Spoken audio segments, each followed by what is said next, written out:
Kumusta mga kaboxing? This is Boy Kalawang TV. So matapos nga pong magretiro mga idol ni former 3-weight undisputed world champion Terence Bud Crawford sa sports ng boxing, ay nakapanayam nga po ito at naitanong sa kanya na bukod sa narating niya ngayon sa kanyang estado ngayon sa boxing, at idagdag pa daw nito ang kanyang nagawa na pagiging kauna-unahang boksingero na lalaki na nagawang maging undisputed sa 3 weight classes. At bata pa naman daw si Terence Crawford dahil may edad pa lamang po itong 38 anyos.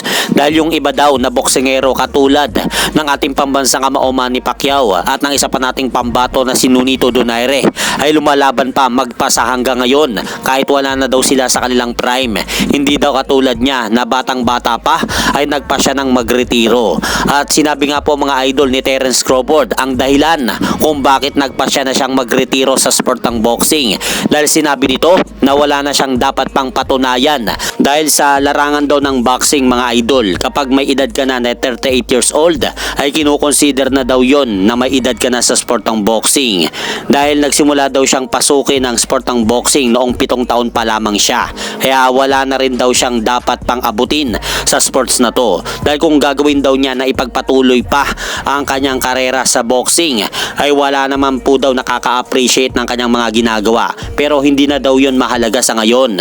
So may punto naman po talaga si Terence Crawford sa mga sinabi dito, dahil bakit naman po daw niya ipipilit ang kanyang sarili na kilalanin bilang greatest of all time na boksingero ng mga tao kung hindi naman daw siya binibigyan ng pagkilala ng mga ito. Kaya minabuti na lang siguro mga idol ni Terence Crawford na magretiro na lang sa sport ng boxing. I'm 38. You're young though still. 38 is old in boxing. I've been boxing since I was 7.